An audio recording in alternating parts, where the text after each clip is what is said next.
네, 21대 비례대표로 조인한 이영입니다.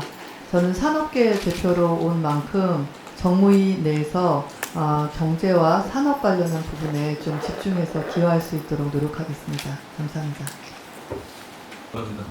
네, 저는 국무조정실장님께 질의드리겠습니다.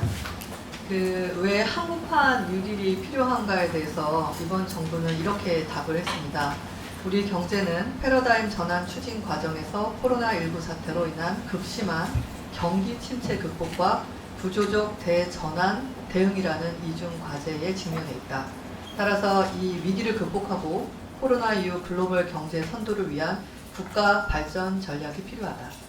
저는 지금 상황에서 한국판 뉴딜은 굉장히 시기적절한 전략으로 보고 있고요.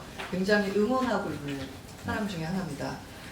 근데 이 뉴딜이 처음 발표가 2020년 6월 1일 날 발표가 됐습니다. 예산은 67조 7천억이었고요. 이 관련해가지고 70억 가까이 예산이 필요한 사업에 관련된 페이지가 총 9페이지였습니다. 제가 9페이지를 정말 다 읽어봤는데 너무 내용이 좀 부족해서 기재부, 과기부, 국토부 굉장히 많은 사업 부처에다가 제가 추가 자료를 요청을 했는데 받을 수가 없었습니다. 2020년 7월 14일 날 관계부처 합동 한국판 뉴딜 종합계획이 발표됐습니다. 9페이지였던 것이 35페이지로 26페이지가 증가됐습니다. 26페이지 증가하는 동안 예산은 100조가 증가가 됐습니다. PPT 좀 띄워주시죠.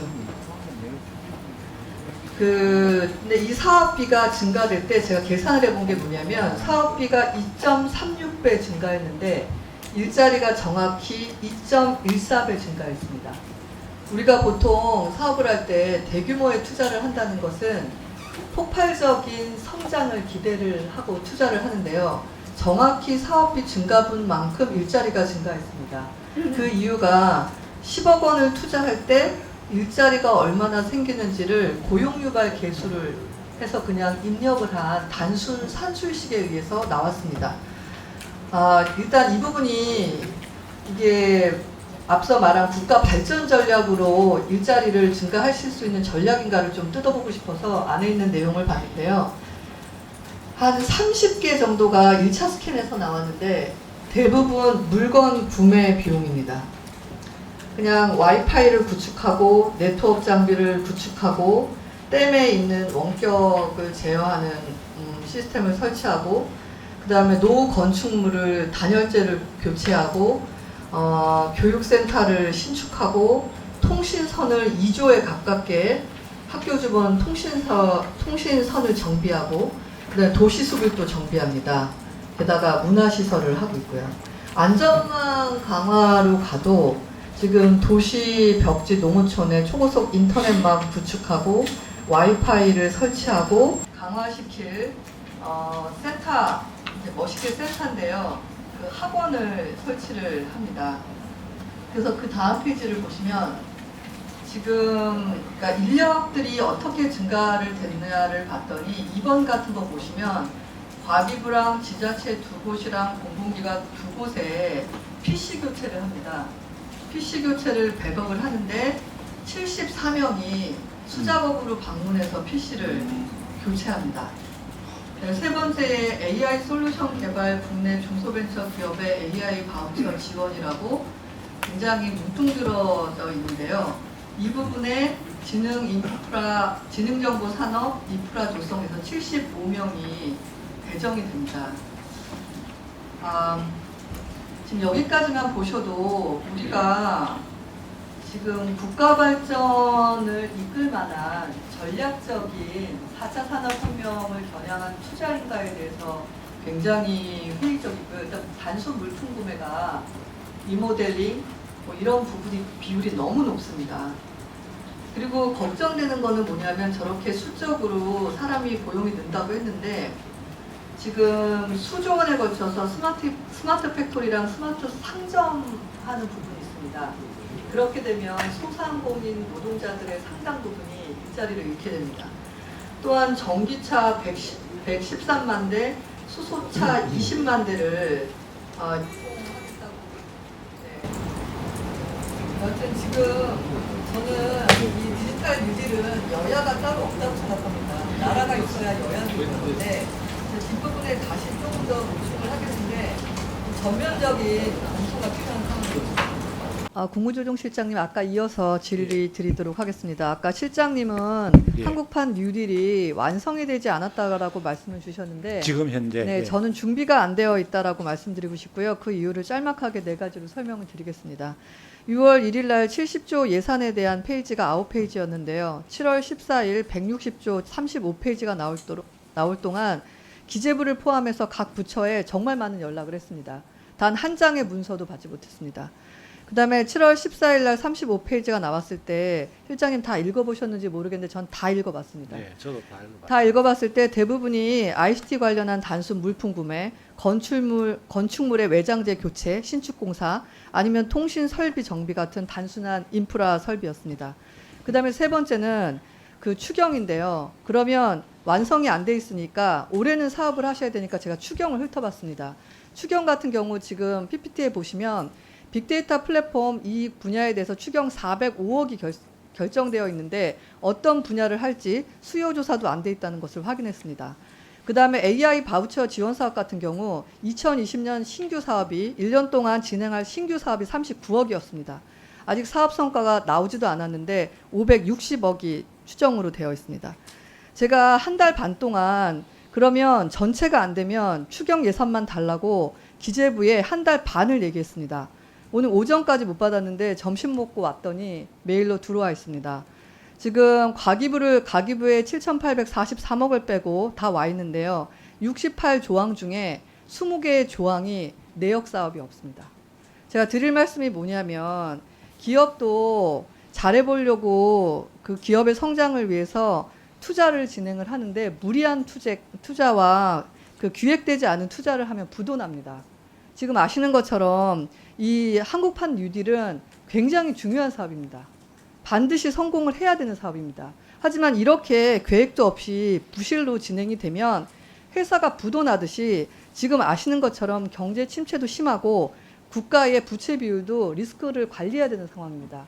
따라서 저는 만약에 이영 의원실이 요구한 모든 문서를 모든 부처에서 안 주고 있었다라면 기강을 바로잡아서 금주 중에 다 보내주시고 그게 아니라면 지금이라도 여야가 힘을 합치고 전문가와 산학계들이 다 힘을 합쳐서 이걸 다시 설계해야 될 문제지 미디어 PR을 할 때는 아니라고 생각합니다. 어떻게 생각하십니까? 예, 뭐 제가 그 각 부처에서 의원님께 뭐 자료 제출이 좀 부족해서 지금 의원님 또 그런 말씀을 하시는 것 같은데요. 일단 뭐 자료는 좀 충실하게 각 부처가 제출해야 된다고 저는 생각하고 있고 지금 말씀하신 것처럼 이 빅데이터 플랫폼 뭐 네트워크 어떤 분야 할지 수요조차도 안 됐다고 하는 거는 저도 믿기 어려운데 저도 한번 확인을 해보겠습니다. 그러면 일단 모든 자료를 금주까지 저희 의원실로 보내주시기 바랍니다. 다음은 국가보훈처장님이랑 권익위원장님께 질문 드리겠습니다. 우리 젊은이들이 군대에 가면 정신교육을 받는다고 합니다. 교재를 갖고요. 근데 지금 2019년 이번 정부에서 또 정신전력 교육 기본 교재에 보면 백선엽 장군님을 국가적 영웅으로 명시되어 있다고 합니다. 그러니까 인구의 절반인 군대에 가는 모든 청년들이 국방부에서 발간한 기본 교재에서 백선엽 장군님을 영웅으로 그렇게 공부하고 있다고 합니다. 자, 지난 시기에 박원순 시장님이랑 백선엽 장군님이랑 비슷한 시기에 돌아가셨습니다. 장례 기간이 하루 정도 차이가 났고요. 근데 그 이후에 진행되는 방식들이 굉장히 많은 생각을 하게 됩니다. 박원순 시장님은 서울특별시장으로 5일장을 하시면서 2억 1천만 원에 해당하는 예산을 쓰셨고요. 백선엽 장군님은 어떤 장을 할 건지에 대한 논란이 심한 결과 육군장으로 5일장을 하셨습니다. 그리고 시민 분향소에서 시민들이 자발적으로 광화문 광장에 설치를 했습니다. 그 기간 동안 당국의 대응을 보면 지금 백선엽 장군님의 광화문 광장 같은 경우는 폭력 사태가 전혀 없었음에도 시민단체 무담 점유를 이유로 변상금 330만 원을 부과하셨고요. 종로 경찰서에 행정응원 요청을 한 상황입니다. 물론 연결식 내내 박원순 시장님은 교통방송 등 인터넷 생중계가 이루어졌고요. 백선엽 장군님은 연결식 중계가 없었습니다. 제가 이런 말씀을 드리는 건 뭐냐면 국민들은 정치와 무관합니다. 그냥 지금 보면 최근에 들어서 피해자냐, 뭐 피해 호소자냐, 박사냐, 대통령이냐. 사실 이런 부분들이 이 국회 밖으로 벗어나면 국민들이 어떻게 느끼실 거라고 생각하십니까? 국사교과서에서 배우고 군대 내내 정신교육 교재에서 배웠는데 갑자기 시간이 지나서 밖에 나왔더니 다른 평가를 하고 있는 겁니다. 우리가 그렇게 가리켜 놓고. 두 분에게 여쭙습니다. 지난 과거는 모르겠고요. 지금 벌어지고 있는 일련의 사태들에 대해서 향후 국민들을 생각하신다면 어떤 조치를 취하실 예정이십니까?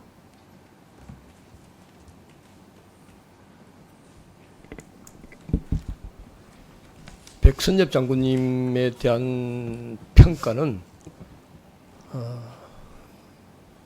6.25 전쟁에서 굉장히 공을 세운 그런 어른이시고 또 그 이후에 육군에 창설하고 육군의 토대를 만든 그런 공적이 있는 분이면서 그러면서 또 이제 일제시대에 또 그런 부분이 있습니다.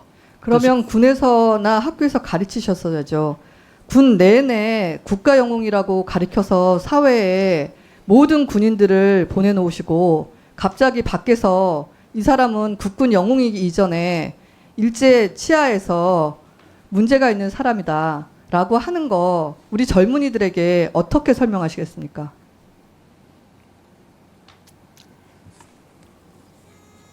그런 부분들까지 군에서 이제 교육을 하기 때문에 군에 관련된 그런 부분 위주로 발췌해서 교육을 한 것으로 제가 짐작을 합니다.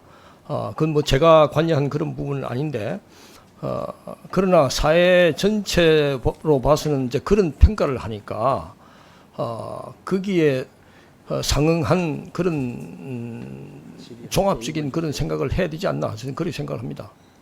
예, 저는 어제는 맞고 오늘은 틀린 그런 곳에 사회 지도층이든 국가 지도자들이 서 있으면 안 된다라는 개인적 소신을 갖고 있습니다. 공정위원장님한테 여쭙겠습니다. 지금 우리나라 소프트웨어 창업 기업의 20년 생존율이 0.3%입니다. 4차 산업혁명이 오면서 이런 부분이 보정되지 않으면 국가 경쟁력이 굉장히 훼손될 걸로 보입니다. 2019년 국정감사에서 지금 공공기관, 금융기관의 중소 소프트웨어 업체와 체결한 계약에 불공정이 있다고 지적을 받아서 올해 지금 4월까지 불공정 계약 자료 및 소명 의견을 제출받으셨고요. 5월까지 소프트웨어계 의견 수렴이 진행된 상황입니다. 현재는 금융, 공공기관이 제출한 자진 시정안을 취합해서 검토 중이신데요. 이 관련한 3가지 자료를 의원실에서 요청했습니다. 그런데 제출이 어렵다는 답변을 받았습니다. 보고 받으셨는지요? 의원님 관계된 자료보다도 이 금융공공기관과 이 소프트웨어 개발자들 사이에 있어서 불공정 거래 행위가 있었다라는 그런 보고는 받았습니다. 그리고 공공금융기관들이 이 부분에 대해서 자진 시정하고자 노력을 하고 있고 이 부분이 이루어질 거라고 보고를 받았습니다. 그래서의 어떤 규정이라든가 이런 거 확인하고 공개가 가능하면 보내드리도록 하겠습니다.